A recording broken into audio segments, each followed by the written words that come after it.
दोस्तों लास्ट हमने देखा क्राउन प्रिंस ने कहा पापा इतना ह्यूमिलेशन मुझसे बर्दाश्त नहीं होगा, उससे अच्छा मैं मरना पसंद करूंगा। और अभी आगे चैप्टर के शुरू में प्रिंस बोलता है पापा ऐसा हुआ तो मैं बदकिस्मती सिर्फ मेरे किस्मत पर लेकर नहीं आऊँगा बल्कि आपका नाम भी खराब होगा और साथ में हमारा नेशन का नाम मिट्टी में मिल जाएगा।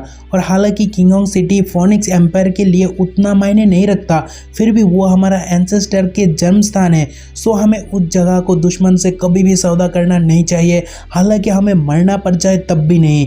जब भी एल्डर्स बोलने लगते हैं लॉर्ड ये कंडीशन हमारे कंट्री को शर्म से डुबा सकता है। और फिर कोई आगे बोलता है ऐसा कंडीशन हमें कभी भी मानना नहीं चाहिए। और फिर एक एल्डर लॉर्ड को बोलता है कि किसी के सामने हमें कभी भी झुकना नहीं चाहिए। जब भी लॉर्ड फेंग बहुत ज्यादा गुस्सा होता है और मुट्ठी ऐसे बांध लेता है कि उसके हाथ से खून टपकने लगता है और एल्डर्स के बातों से तो वह और ज्यादा वो हवा में उड़ने लगता है। लेकिन फिर वो सोचता है कि अगर मैं कंडीशन ना मानूं तो कोई उसे रोक नहीं पाएगा। तभी योंची बोलता है कि लॉर्ड मेरा 3 गिनने से पहले आपको डिसीजन लेना होगा।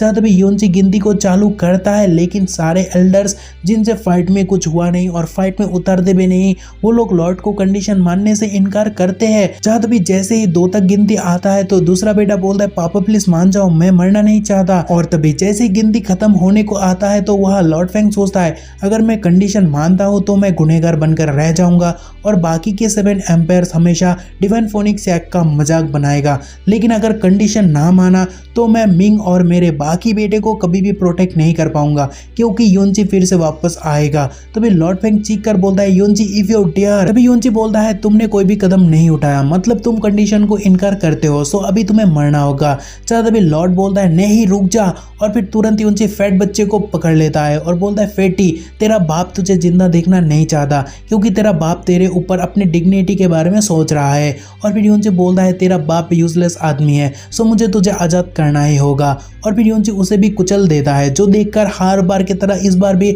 लॉर्ड फेंग बहुत ज्यादा गुस्सा होता है और बोलता है योंची तुझे मैं नहीं छोड़ूंगा, चाहे योंची बोलता है उससे पहले तुझे मुझे पकड़ना होगा। और फिर योंची क्राउन प्रिंस को बोलता है क्राउन प्रिंस क्या तुम जानते हो मैंने तुझे क्यों नहीं मारा, क्योंकि अगर मैं तुझे आज मारूं तो कोई और तेरा गद्दी को हासिल कर लेगा, लेकिन अगर मैं तुझे जिंदा रखूं तेरा बाप कुछ तो सोचेगा, उसके माइंड पर थोड़ा तो होप बचेगा, और अगर मैं तुझे अंत में मार डाला तो वो सबसे ज्यादा बकला जाएगा। एंड ये कहने के बाद योंची वहां से निकल जाता है और एल्डर योंची को रोकने के लिए एक ह्यूज अटैक करता है जिससे धमाका बहुत ज्यादा होता है, पर योंची वहां फंस जाता है। और योंची के फंसने पर एल्डर लॉर्ड से माफी मांगता है अपने अथॉरिटी का इस्तेमाल लॉर्ड से बिना पूछे करने के लिए। और फिर आगे बोलता है लॉर्ड ये सब मैंने इसीलिए किया क्योंकि जब मैंने देखा एरे उस पर काम नहीं कर रहा तो मैंने अपने लोगों से ये बैरियर खड़ा करने के लिए इशारा दे दिया, क्योंकि आज अगर हम उसे खत्म ना कर दे तो फ्यूचर में हमें बहुत दिक्कत का सामना करना पड़ेगा। सो अगर आज हमें भारी नुकसान उठाना भी पड़े फिर भी हमें उसे आज खत्म करना ही होगा।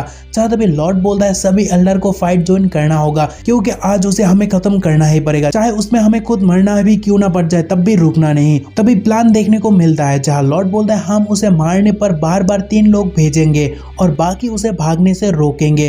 तभी हमें देखने को मिलता है योंची एल्डर्स के बीच पर फंस चुका है और तभी एक एल्डर फायर के साथ बोलता है मूवमेंट उसका बहुत तेज है, सो अगर हम उसे हिट करने में कामयाब होते हैं तो पक्का वो मरने वाला है। तभी योंची बोलता है जैसे तुम्हारा मर्जी, और तभी वह ह्यूज धमाका देखने को मिलता है जहाँ 20 पर योंची और चारों ओर एल्डर का बैरियर, और एल्डर उसे बोलता है कि इस बार तुम भाग नहीं पाओगे। और फिर एक एल्डर बोलता है कि हम तीनों पूरा ख्याल रखेंगे कि वो भाग ना पाए, और सबके हाथों में फायर ही फायर देखने को मिलता है। तभी एक एल्डर बहुत ज्यादा पावरफुल होने लगता है, ऊपर फोनिक्स देखने को मिलता है। तभी वो देखकर दूसरा एल्डर बोलता है एग्जैक्टली मैं भी इसी को सोच रहा था। एंड देन तीनों योंची को अटैक करने आते हैं, चाहे योंची पहले बोलता है कि भागना है क्या, एंड शॉर्ट निकलकर वो बोलता है मिस्टिक फोनिक्स एक्ट पर कुछ समझदार लोग तो है, लेकिन तुम लोगों का बिगेस्ट मिस्टेक ये है कि तुम सोच रहे हो मैं सिर्फ मूवमेंट पर माहिर हूँ और तुम मेरे बाकी एबिलिटीज को अंडर एस्टिमेट कर रहे हो। एंड ये कहने के बाद भाई तुरंत फॉलन मून मेटियर कास्ट करता है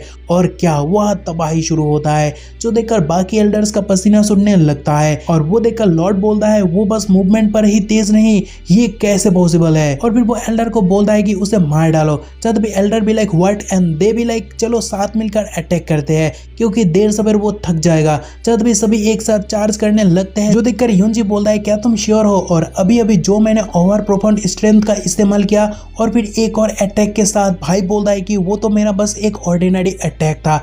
और फिर नेक्स्ट अटैक के साथ वो एल्डर को काट कर रखता है और जो एल्डर उससे सरवाइव करता है वो कहते हैं ये कैसे मुमकिन है। एंड देन डरे हुए एल्डर बोलते हैं कि वो फिर से सेम ह्यूज अटैक कैसे कर सकता है, और वो भी तब जब वो बस एम्परर प्रोफाउंड रियल्म पर है और उसका अटैक लेवल किसी एक्सपर्ट से कम नहीं। और फिर सारे बुड्ढे एक दूसरे से बोलने लगते हैं हम उसे डिफीट नहीं कर सकते, लेकिन हम खुद को सेक्रीफाइस कर सकते हैं और उसके चलते वो उसे बहुत ज्यादा चोट मिल सकता है। और तभी एक एल्डर बोलता है ओके, जबकि वो अभी भी बैरियर पर ट्रैप्ड है और हम पास जाकर खुद को सेल्फ डिस्ट्रक्शन करते हैं, जिससे वो अगर मरता भी नहीं तो हैवी इंजरी से गुजरेगा और तब लॉर्ड फेंग उसे आराम से मार पाएगा। तभी योंची को सभी घेर कर बोलने लगते हैं योंची चल साथ में मरते हैं।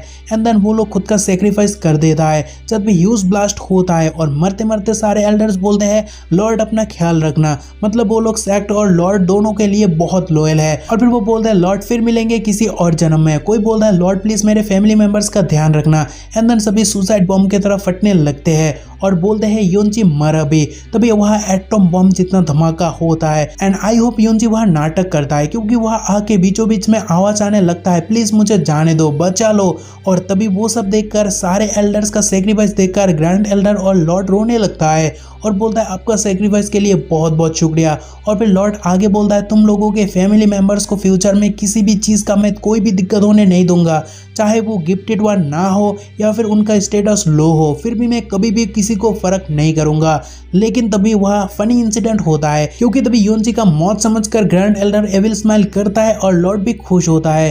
तभी योंची पीछे से आकर उनके कंधे पर हाथ रखता है, चाहे कोई अपना समझकर दोनों ही स्माइल के साथ पीछे मुड़ते हैं। मगर तभी योंची को देखकर दोनों का फटता है, क्योंकि उनका रिएक्शन आप लोग खुद देख सकते हो। तभी दोनों बार बार पूछने लगते हैं आखिर तुम जिंदा कैसे हो। जहाँ तभी योंची बोलता है तुम लोग कंफ्यूज होना आखिर मैं जिंदा कैसे हूँ, और क्या तुम्हें लगता है तुम सेल्फ एक्सप्लोजन से मुझे बैरियर के अंदर मार सकते हो। जहाँ योंची बोलता है उनका सेल्फ एक्सप्लेनेशन बहुत ही स्लो था, मुझे वहां से निकालने के लिए बहुत ज्यादा टाइम मिल गया था और यहाँ तक मुझे तुम्हारा सेंटिमेंटल कन्वर्जेशन भी सुनने मिला। जहाँ दोनों गुस्सा होता है लेकिन भाई चिढ़ाने लगता है बोलकर कन्वर्जेशन बहुत ही किडनी टचिंग था। खैर तभी वो आगे बोलता है क्या ही दुख की बात है, 10 डोमिनियन प्रोफाउंड रियल्म एक्सपर्ट अपने आप को खत्म किया मुझे मारने के लिए, लेकिन देखो मुझे एक खरोच तक नहीं मिला। लेकिन उस धमाके से फोनिक्स सेक्ट का बहुत सारा घर तबाह हो गया। तभी योंची के बातों से लॉर्ड हमेशा की तरह इस बार भी चिढ़ जाता है, लेकिन ग्रैंड एल्डर लॉर्ड को शांत होने कहता है। तभी गुस्सा होकर लॉर्ड बोलता है वो barrier master profound realm expert को ट्रैप कर सकता है,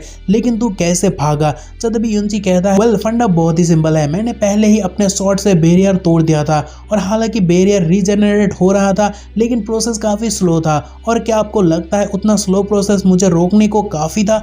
जहाँ तभी लॉर्ड बोलता है कि मैं बैरियर से किसी का आवाज सुना था, तो अगर वो तू नहीं था तो कौन था। और फिर वो इधर उधर देखने लगता है। जहाँ तभी योंची बोलता है क्या तुम्हें आखिरकार रियलाइज हुआ आखिर यहाँ कौन मिसिंग है। और फिर योंची आगे बोलता है तुम सही हो, जो बैरियर से चीखा वो मैं नहीं बल्कि फेंग शीमिंग था, मतलब डिवाइन फोनिक्स सेक्ट का क्राउन प्रिंस। और फिर हमें योंची का रफ्तार देखने को मिलता है और वो बोलता है मैं कहना चाहता हूँ उनका सेल्फ एक्सप्लोजन बहुत ज्यादा स्लो था और जब मैं बाहर आया तभी एक्सप्लोर हुआ ही नहीं। सो मैंने सोचा अगर वो एल्डर्स कारण बने तुम्हारे बेटे की मौत का तो चीजें इंटरेस्टिंग होने वाला है। तभी हमें पूरा प्रोसेस देखने को मिलता है कैसे योंची क्राउन प्रिंस को ब्लास्ट के बीचों बीच फेंक दिया और किसी को पता भी नहीं चला, मतलब योंची बहुत ज्यादा फास्ट है। लेकिन इसी के साथ ये एपिसोड खत्म होता है, लेकिन हमें अगले एपिसोड में पता चलेगा एक और बेटे के मौत से मास्टर क्या रिएक्शन देता है और सच में वो मरा भी है या फिर नहीं। सो मिलते हैं अगले एपिसोड में, तब तक अपना ख्याल रखना, बाय।